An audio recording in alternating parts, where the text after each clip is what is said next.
this is going to be hotly contested. Because I saw something in what TSN did here. This isn't my list, this is TSN's. That's why I'm not doing a countdown. And this is why I don't do greatest player ever. Name the greatest player ever. Well, see, they all agreed it was or Gretzky, or Howe. All three received first place votes, blah, blah, blah. So this is TSN. Hockey News had something to do with this as well. I put G's down for goaltenders. The interesting thing to me is they have Sawchuk number 1, Plant number 2, Raw number 3, Hall number 4, Hasek number 5, Brodeur number 6. So for Marty Brodeur fans who follow my stuff waiting for me to slag Marty Brodeur, they rate Marty Brodeur as the 6th best goaltender of all time. Go get TSN on the Hockey News. Okay, but this whole thing, for me, this wasn't what caught my eye. This was. They said that the reason that Connor McDavid wasn't on this list is because there's only 159 games to his record at the time they did this. And he is the most evolved hockey player of all time, but he doesn't have enough games yet to get on this list. And then they mentioned Matthews, and they said Matthews had a fantastic year, but they said he doesn't have the body of work yet to get on this list. We're apparently at level ridiculous. And I don't even think it's Leaf or Oiler fans that are doing this. Now it's just the media. You can hype Connor McDavid and Austin Matthews all you want, and I will agree with a lot of the hype. But to say Connor McDavid is the most evolved athlete of all time, like actual physical evolution, is it evolution in terms of his conditioning, his talent, his 200-foot game? Is Matthews mentioned just because they want to make sure Leaf fans click on the article and share it? Because that's how I read it. I am perfectly fine. With having Connor McDavid mentioned as a great player, because he is.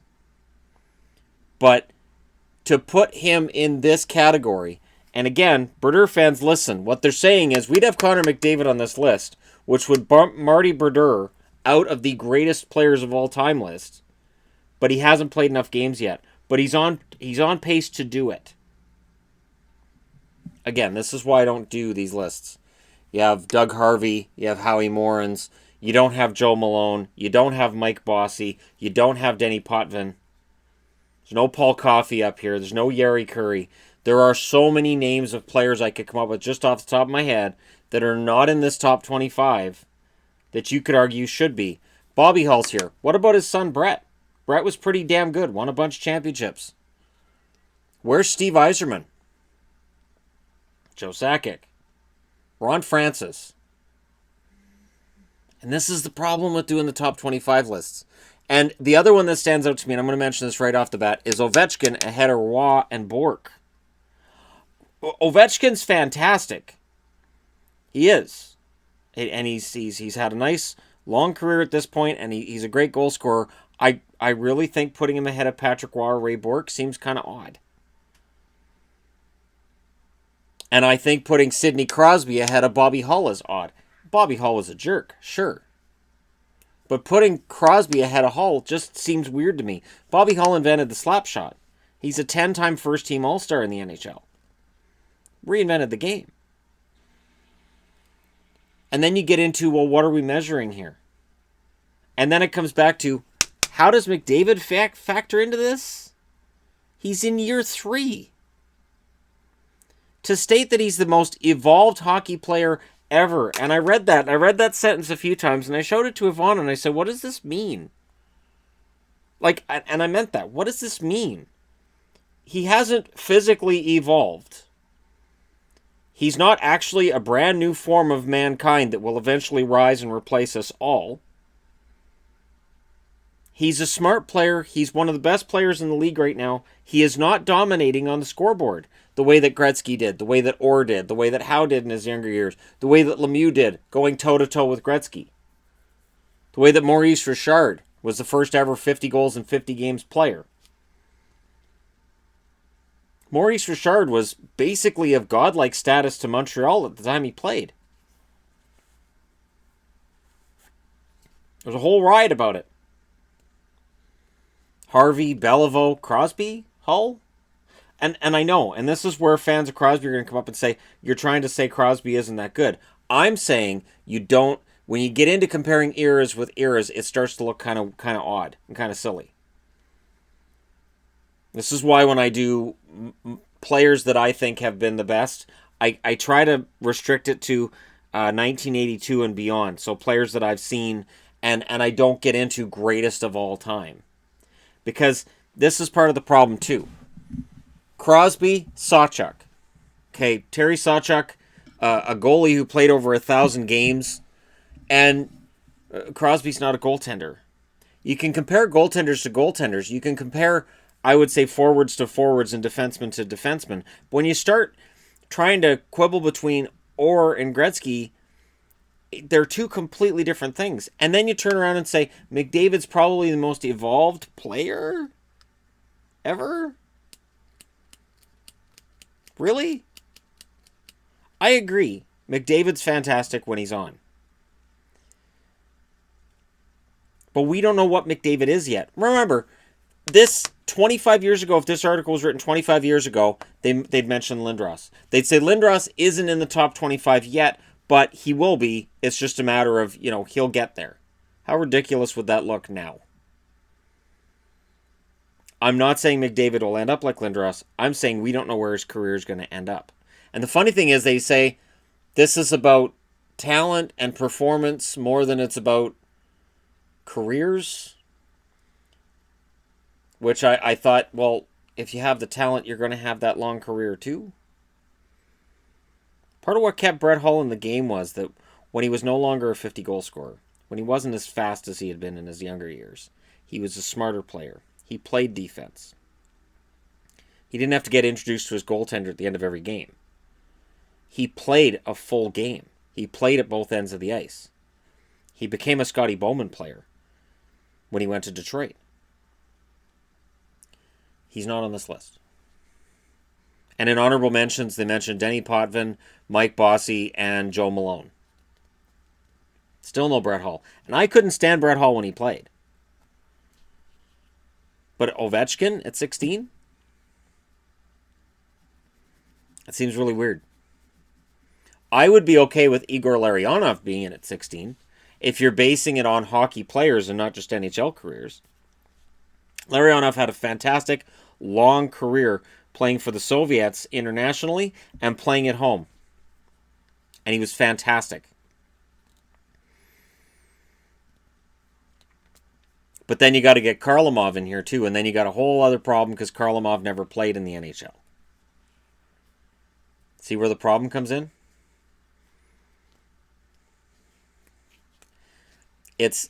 And this list in and of itself I looked at, and I kind of got a headache when I looked at it, and I said I'm really glad that's their list and not mine, because I could not justify putting Alex Ovechkin ahead of Ray Borg. I couldn't justify putting Ovechkin ahead of Patrick Roy. 86, 93, Patrick Roy, Conn Smythe, and he won a Conn Smythe in Colorado as well. That's 3 Conn Smythe trophies. Ovechkin's never been out of the second round. Is that his fault? No. But what's weird is he's the only one on this list without a Stanley Cup. Jágr at 23. I'm sure somebody will mention it in the comments. Jágr at 23 seems odd. To have him behind Hasek. If you're going purely on talent, shouldn't Jágr be up here? In his younger years, Jágr was fantastic. Remember, I've talked about this in previous videos. Gretzky was handing off the mantle of greatest star in the league to Jágr and Lemieux. Jágr's the guy. And now he's 23. Stan Mikita's a weird one. He had a great long career, and he was a gentleman of the game, and he was fantastic. Is Stan Mikita really ahead of Mike Bossy? A guy with 9 50-goal seasons? He'd still be scoring 50-goal seasons if his back had held up. Okay, I'm kidding, but still. How many more could he have put up? So if we're talking about pure talent, Bossy belongs on the list. But he's not the most highly evolved player ever. That's McDavid.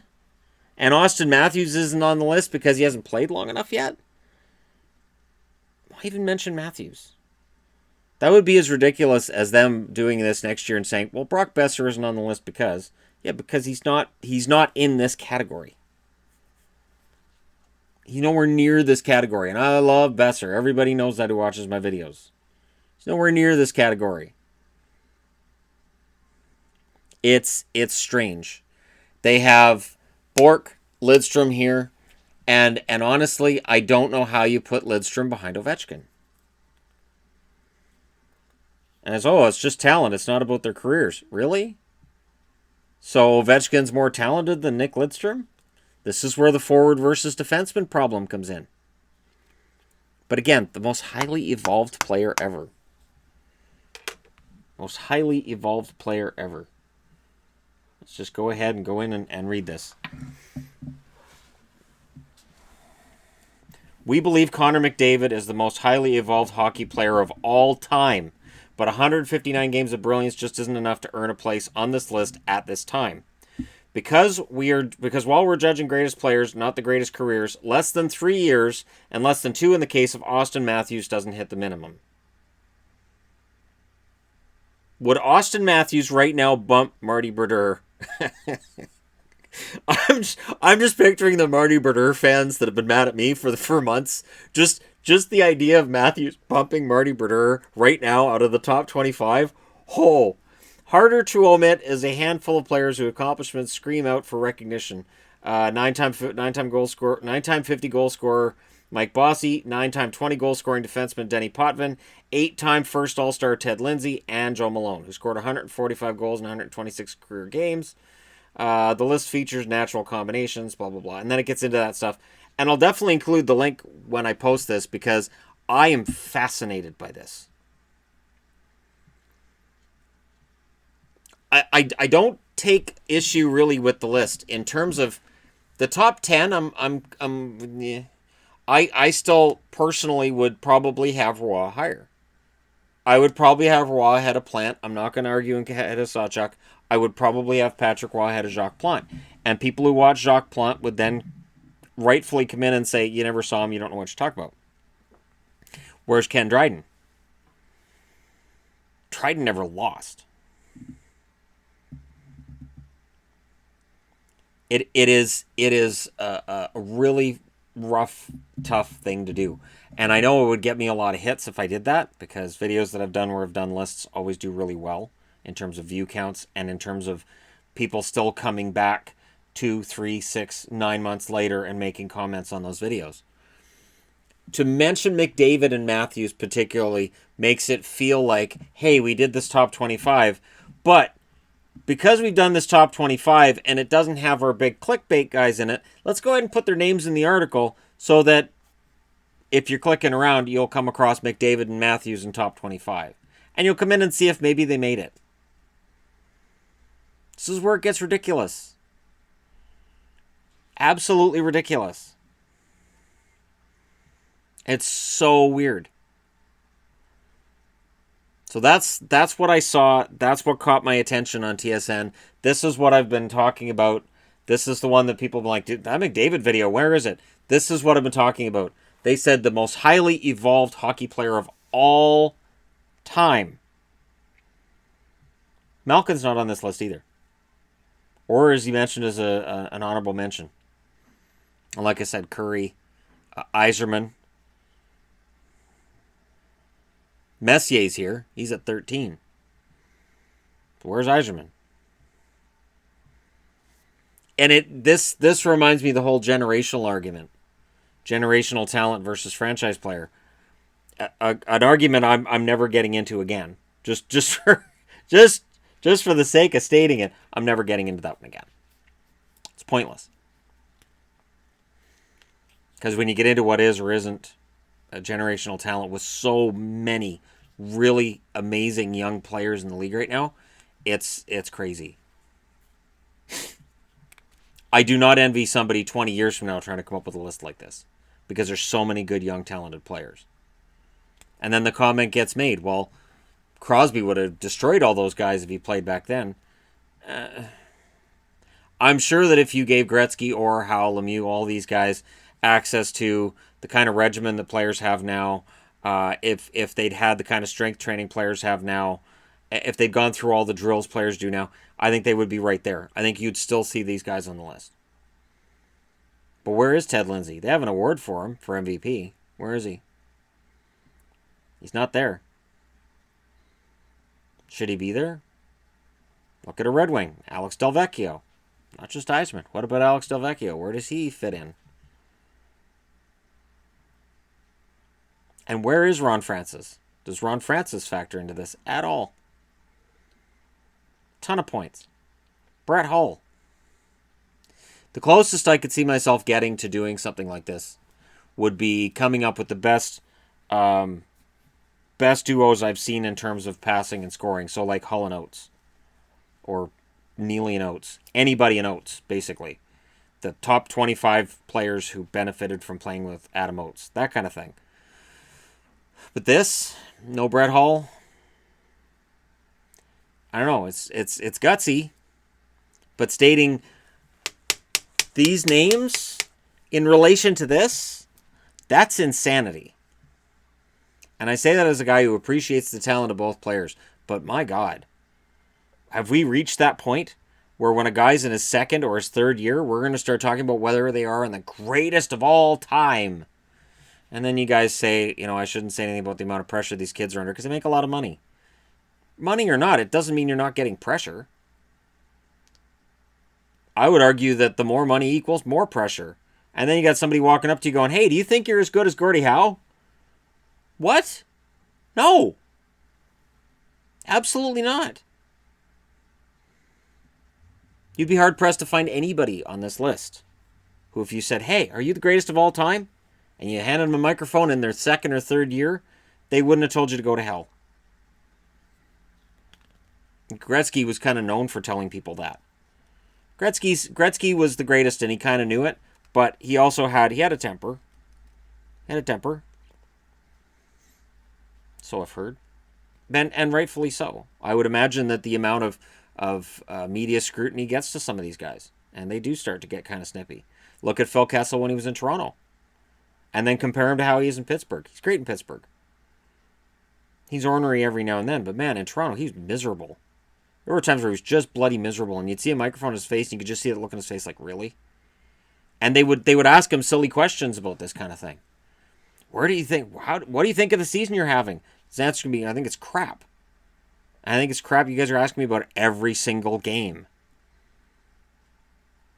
And this, compared to that, that's part of the problem.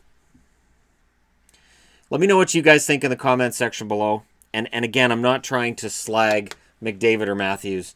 I'm just saying, for them to mention them in this article is insanity. You can make the argument right now that McDavid hasn't proven that he's better than Sidney Crosby right now. And that's an argument that, now, I personally would say that McDavid right now I would think is a better player than Crosby, but I can understand why people would argue for Crosby, and I have no problem with that. And career-wise, McDavid's got a long way to go before he'd get into this conversation. Matthews has got a hell of a long way to go. Matthews hasn't scored 100 career points yet. It's bewildering to me. So let me know what you guys think. Hit like and subscribe if you're browsing your way through and you just happened upon this video. And let me know which of these guys in the top 25 you take the most issue with and who you think should be in there that isn't. Because I'm sure TSN's had emails on it. I'm sure they've had a lot of comments about it. And I'd be interested to know what you guys think as well. And I already mentioned the ones that just off the top of my head I'm kind of surprised aren't in there. They're not mentioned. Like Yzerman not being mentioned is kind of weird to me. A little bit. Brian Leetch. You can make an argument that Brian Leetch should be in here. Based on what he did for the game and how amazing he was for the Rangers. I mean, the 94 Cup, yeah, Messier had a ton to do with it. So did Leetch. Leetch was fantastic in the 94 playoffs. And if they're just measuring Messier as well for all the time he was in Edmonton, okay. And he did have a Conn Smythe in Edmonton. I believe he had one of those Conn Smythes. I'm pretty sure they rotated them around with the Oilers because there were so many great stars. But I would still say that Leetch at least deserves an honorable mention. Or doesn't he? Who else does? Coffey? Did Paul Coffey change the game? See how far this can go? And this is why I stay out of it. I learned. Stay out of it. Don't do it. But let me know, again, your thoughts, and I'll talk to you again soon.